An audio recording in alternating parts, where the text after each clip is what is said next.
Hey guys, this is Daniel Dr. D, and I'm back with another review, this time on cables. I felt that this question came up enough times that I felt compelled to just finally do a video on it because I've never discussed this stuff. I don't get into cables that much, and I should just get it out of the way and be done with it. You'll see here people ask, like, what do you use as your standard for cables and how do you tell? Well, what I have here, obviously there's a bunch of cables here, but you'll see these Blue Jean cables. Now, I think the Blue Jean cables for like 3 feet are about $25 for a pair, if I'm not mistaken. It's been a while. I have a bunch of them. I have bags of them. You can see more over there. I have a bunch of them. So what I did originally is I used to play these things, but what I determined is that they're just so stiff and they're so cluttery because for 3 feet alone, you're using two separate cables. That's how much material there is. And I can get that same thing with this one single cable, and it's just far less clutter. And the way I determined the sound was to just simply listen to the two side by side. Plug one in. And the truth is, I couldn't hear any audible difference between the two. Now, I'm not saying there isn't a difference. Maybe some people can tell there's a difference.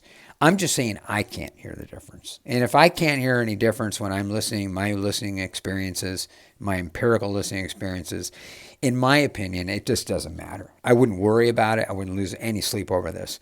Even if somebody measured each one of these and said, oh, this one measures better than that, I still wouldn't care because I can't hear the difference anyway. And that's why I don't care about measurements. I'm just going to want to listen to it myself and see if I like it, and that's how I go based on it. Now, I'm by no means qualified. I know nothing about cables. I'm not an expert on it, nor am I qualified to tell you, other than I can just sit and listen to it and give you my opinion of it. The other thing, too, like I say, these are so stiff. So if you're using a volume control, like this knob sound over here, and you attach a stiff cable, they're so stiff they actually can cause this thing to lift because this thing is so light. And I just like these lightweight nylon cables. They're so easy to use. It's not a big deal. I have some Blue Jean speaker wire right here, and this is so stiff I don't use it. I just don't really care for it. It's stiff. A friend of mine gave it to me. I had this. I think it's silver. I don't know. It's some kind of silver metal inside those cables back there that you see that I have hooked up to my Heresy. And I like it because it's very flexy and loose. It's so easy to wrap it up and just bend it around corners and stuff. I have here some Monster cable. I know Monster was just like this big promotional Circuit City brand or whatever. I don't care. It's copper. It's copper cable. I think it's 14 gauge or something. It works fine. I think it was $25 for 50 feet. No problem at all. I can't hear the difference between any of these cables if I attach them all. And that's the way I do it, and I don't lose any hair over it. I just like the fact that these are just lightweight cables, and they sound perfectly fine in my ears. I mean, this one piece is 3 feet. Look at how little material this is, compared to the Blue Jean cable. Now, one thing you have to be careful of, just something to be aware of. I have a Dynaco ST70. There's two ways you can do these. You can do these 90-degree things on your Dynaco.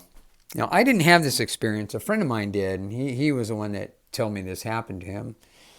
And what he did is he took two of these things here, and I've done this in the past, but I never made contact, so I never had any issue with it.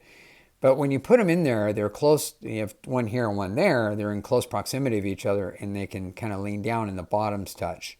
So you have to be careful. He says that it shorted out his amplifier, his ST70. So I can't attest to that myself. I've never had that experience, but that's what he told me.